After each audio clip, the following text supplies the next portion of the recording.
So I saw this post on Facebook about this girl who couldn't find love and she was having a mental breakdown or whatever, and people were bullying her in the comments. But in my opinion, when she was speaking, she wasn't talking about love or a man or dating or anything in that post. She was literally heartbroken and genuinely tired of this world. And I don't know, I thought we were all human and we all had the same feelings sometimes, you know? Maybe I'm crazy, I don't know. But tell me what you think. You want me to be honest? I'm angry. I'm mad. I'm fuming. I'm on fire. I'm mad because I care more about you than you care about me, and that's how it's always fucking gone! I'm tired of it. I'm mad. I'm angry. I'm tired of feeling so much. I'm tired of being in my head. I hate it. I'm angry. I'm angry. I'm angry.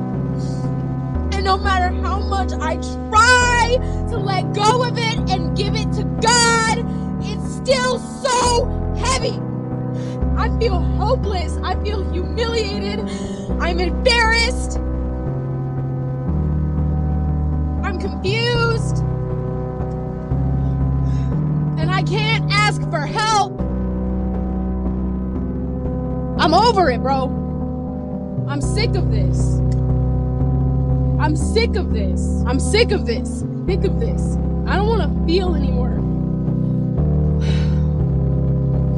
Feeling's what's supposed to make somebody a person. And I don't even want to feel anymore. I'm just done. I'm done. See what I mean? We see stuff like this every day. Somebody crying out, somebody breaking down, somebody clearly not okay. And the first thing people do is judge it. They say she can't find love. But if you really listen, she's not talking about love. She's tired. She's overwhelmed. She's hurting. And that right there is where we keep getting it wrong. Part 1. The history of misunderstanding pain. This ain't new. Humans been doing this forever. People used to be labeled crazy instead of being understood. Pain was ignored, mocked, or punished. Showing emotion was seen as weakness. For a long time, if you showed pain, people didn't help you. They judged you, avoided you, or laughed at you. And even though we've evolved, that instinct is still there. It's crazy. Like, the world is broken. Like, is it possible that we could look at somebody and help them without judging? Is that possible? Or I don't know. For a long time, I still prejudge because it protects me. But I question if I could live a different way, you know? It's easier to judge than to understand. It's uncomfortable to face someone else's pain. People protect themselves by disconnecting. So yeah, I'm going into the family peer advocate role, career, whatever, and I've been just studying up on this, and it's real interesting. So I would like to do more of this stuff with you guys. All right. Anyways. Okay. So instead of saying what is she going through, we say what's wrong with her. So that's just like the precondition or whatever, a symptom. Part 2. What happens when we kick people while they're down? Now let's talk about what this actually does. When someone opens up and gets attacked, it pushes them deeper into isolation. It reinforces negative thoughts about themselves. It teaches others to stay silent about their pain. So now it's not just her hurting, it's everybody watching, learning that if they speak up, they get destroyed too. That's how you create a world where everybody is suffering quietly. That's what's happening. If you notice, everybody's scared. We are all just trying to survive. And I think there's something wrong with that. Because some people have more than enough, where it's not just survival anymore. It's something more. They get through one war and they just go to another war. It's just constant war within themselves. Okay, part 3. The internet made it worse. The internet changed the game. No face-to-face accountability. People perform for likes instead of empathy. Pain becomes content. Some people don't even see her as a person. They see, oh shit. Sorry for cursing anyways. But yeah, I wrote all this stuff down. I've been like seriously. Hold on. Okay, now we're back. But anyways, I've been taking notes and like my daily life or whatever just to, because I forget a lot of these lessons. Like, anyways, part 3. The internet made it worse. Okay, they see the moment. Oh yeah, some people don't even see her as a person. They see a moment to go viral, to joke, to get attention.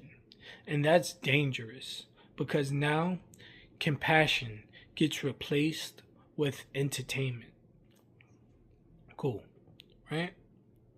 That's true. People just want the likes. They don't care about nothing but someone else's approval, a group's approval, their advance at work or whatever. Like, you know what I mean? Like I said, everyone's just trying to survive, and it's basically like crabs in a bucket. I used to see it in the hood, like people dragging people down, and I used to say, yo, the hood is a crab in a bucket, but the world has become like we are crabs in a bucket. Everybody's trying to pull each other down to get up. It's crazy. I've never seen anything like this before in my life. 29 years of living, but part 4. Look at her again. That's not somebody begging for love. That's somebody exhausted with life. Okay, so part 4 is bring it back to her, which I'm doing. Okay, look at her again. That's somebody begging for love. Okay, she didn't need jokes. She didn't need people breaking her down. She needed somebody to actually hear her or give her a hug. But no, she got laughs. That it went viral. Like, I'm pretty sure she saw that. All those comments. I don't know where she is now, but I hope she gains strength instead of, you know.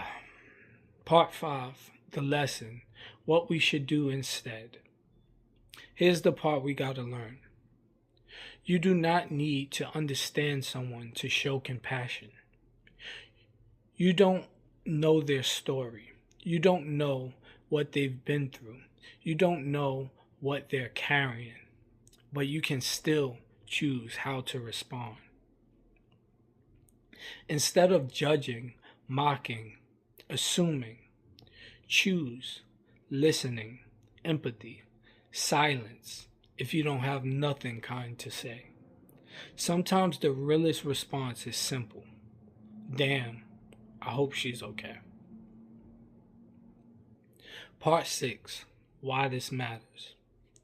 Because every time we show compassion, we make the world a little safer for people to be real. And every time we tear somebody down, we make it colder.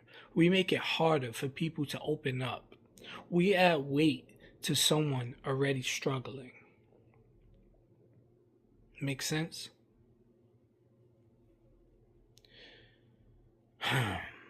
The world is already heavy. Stop adding weight to people. Please. Okay?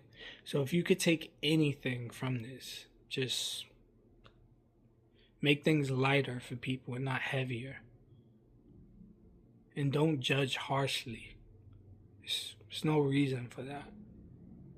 Talk to someone as you would like to be talked to. Well, let me take that back. So would you call your friend stupid for making a mistake? No. You wouldn't. Or a family member, maybe you would. I don't know.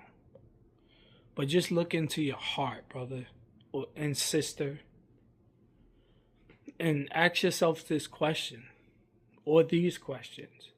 How would I want to be treated when I've torn myself down, or when, somebody else torn me down? I only say I torn myself down because I look at everything as my fault. I try not to put blame on anybody else. Even me, I'm a Christian. I love the Lord. So I'm going to tell you a story about Joseph. His brothers were jealous of him, right? Long story short, they sold him into slavery, right? Joseph did nothing wrong, but he still didn't blame them. He blessed them. You know what I mean? And that might not be a good example because I don't have enough time to explain all of this, but bless your enemy. Love thy enemy. That's it. And that person's not even your enemy, but you treat her as if she's dirt by laughing in her face at her tears. Whatever. I'm not going to go too much longer, but thanks for listening. Love you. Peace.